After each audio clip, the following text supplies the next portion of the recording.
A sudden gust hit St. Peter's Square. Pope Francis's robe lifted into the air, and the crowd froze.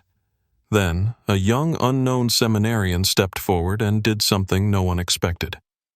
Cameras caught it, but few understood what really happened in that split second. What followed would shake the Vatican in silence. But first, let's go back to the beginning. The Vatican Square pulsed with a quiet tension, the kind born not of fear, but of reverence.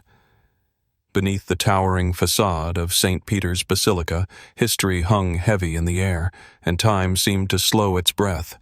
Sunlight spilled like honey over the colonnades, gilding statues and stone, turning every face in the crowd into a portrait of solemnity. Pilgrims held their breath. Reporters checked angles. Nuns murmured rosaries beneath their veils, the beads clicking like faint echoes of centuries past. At the very center, where meaning crystallized into spectacle, stood Pope Francis, white cassock radiant against the ancient stones, his stillness more powerful than movement. His figure was more than a man. It was a message, wordless yet understood by every heart. Presence, humility, continuity. But just a pace to his right stood another man, much smaller in stature and invisible to all but the most attentive eye. Mason Carter did not look like he belonged. The trim of his robe sat awkwardly on his shoulders, his eyes too wide, too alive with wonder. His hands, though still, seemed to tremble with suppressed awe. At 22, the boy from rural Iowa had spent more time among siloed fields than sacred texts. He spoke softly, listened intently, and carried his sense of reverence like a second skin. Not once in his life had he imagined standing here, beneath the balcony of popes, beside the Vicar of Christ. He didn't need to be seen, he needed to serve, but even within his devotion lay a quiet struggle. He knew the whispers. He had heard them echo from marble corridors. He's too green, too fragile, no presence. In a place where every movement was choreographed, where tradition flowed like wine from golden chalices, Mason was water, clear, unremarkable, and often overlooked. And yet it was that same humility that gave him clarity. As the square inhaled in unison and the Pope raised his hand to bless the sea of faithful, Mason's attention did not drift to the crowd. He was watching the robe, the fabric, the lines of wind that danced before they touched skin. Then it struck. The gust roared, sudden as revelation, bending the air around the pontiff like divine breath. Vestments lifted, flared. Sacred cloth transformed for a moment into something vulnerable. And Mason moved. Not from fear, not for show, but because instinct and reverence had become one. He didn't think. He acted. Because grace, when it comes, doesn't wait to be understood. It waits to be answered. His hand moved with no more force than a whisper, but it held the weight of centuries. Mason Carter's fingers met the billowing edge of the Pope's robe not with urgency, but with reverence, flattening the wild breath of the wind as if calming the flutter of a startled dove. No noise escaped his lips. No command passed between him and the pontiff. Just a motion, quiet, composed, reverent, and then stillness.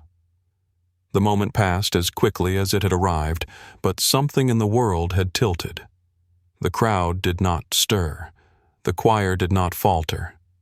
Yet reality had rethreaded itself, like silk repurposed into a sacred shroud. To the ordinary eye, it was nothing. An assistant doing his duty. But the camera lenses, sharp and impartial, caught the choreography of instinct and devotion etched into Mason's posture. There was no scrambling, no fumbling. He had not clutched, but guided. He had not corrected, but served. And the Pope, feeling the gesture behind him, turned, just slightly. Their eyes met. A single nod, nearly imperceptible, passed between them, but it spoke the language of understanding that no liturgy teaches. Mason returned to his place, breath calm, hands at his sides. He felt no pride, only a strange calmness that bordered on clarity. But behind him, the world had begun to stir. Inside the apostolic palace, where incense gave way to silence and polished marble echoed with decisions centuries in the making, Cardinal Jennings waited. The room was unadorned, no gold, no grandeur. Just wood, shadow, and a man whose presence alone could harden the air. His face was carved from discipline, his eyes forged in the fire of Vatican protocol. "Mason Carter," he said, not unkindly, but without warmth. "Yes, Your Eminence." "You moved before the Pope. You acted outside of your designated function." A pause. "Why?" "I saw the robe lifting," Mason said, his voice quiet but steady. "And I knew he shouldn't have to pull it down himself." There was a silence so deep it threatened to become judgment. Then, unexpectedly, the Cardinal leaned forward. "You understand," he said softly, "that this place is built on order, tradition, structure. And yet, sometimes tradition requires mercy to remain holy." Mason blinked. He had expected rebuke. Instead, he received something stranger, recognition. "You preserved something sacred, son. Not just dignity, but something older than protocol. Awareness. That matters more than obedience." In that moment, Mason realized the truth. In the heart of ritual, there must always live a human who remembers why it matters. And that day, he had not broken tradition. He had become part of it. The Vatican, a place where secrets moved faster than sound, began whispering his name before Mason himself even understood what he'd done. In quiet corridors lit by candle and judgment, aides murmured, "That's him, the boy who steadied the wind." Not seminarian, not assistant, just the boy. The one who touched cloth and somehow touched something else entirely. The video surfaced like a relic uncovered from sacred ground, short, silent, shaky. But in it, time slowed. Mason's hand reached forward. The robe settled. The Pope nodded. That was all. But online, it grew legs and theology. Tweets became threads, threads became reflections, and reflections became interpretations. Some said the wind was divine, an unseen test. Others declared the moment symbolic of humility and chaos. A Catholic blog dubbed Mason the unnoticed guardian. Another wrote, "God uses the invisible to shield the visible." Mason did not read them all. The few he did left a strange weight in his chest, half guilt, half shame, like a man caught praying for himself. He hadn't tried to be anything. He had only acted. When reporters approached him on Vatican grounds, he offered nothing but a thin smile and 7 words. "I just held fabric, that's all." And then he disappeared, shrinking back into the folds of his borrowed robe as if hoping to dissolve into marble. But the walls of tradition had long memories, and certain voices, sharp, robed, educated, began to speak with subtle disdain. Archbishop Leland, a man who wore medals like doctrine, noted during a private address that zeal is no substitute for theological pedigree. An internal communiqué suggested Mason's lack of Roman academic affiliation made him unsuited for continued ceremonial service. Another, unsigned but unmistakably senior, recommended reassignment for further humility and maturity. No one had called it punishment, but Mason felt it like exile. That night, he sat alone on a narrow bed in a room that barely contained him. The plaster was chipped, the crucifix crooked. His suitcase lay open on the floor, not packed, but gaping. He stared at it for a long time, imagining the road back home. The cornfields would still be there. The silence, the safety, maybe even the anonymity he once prayed for. He wiped at his eyes once, twice, And then, a knock. Soft, intentional, not a servant's, not uncertain. He opened the door. Pope Francis stood alone, his cassock lit by the hallway's golden glow. No guards, no aides, just an old man who carried the weight of heaven with a shepherd's gentleness. "Mason," he said, voice low and warm, "thank you for holding my robe. But you held more than fabric. You held the Church's grace, and sometimes the ones they ignore are the ones heaven sees most clearly."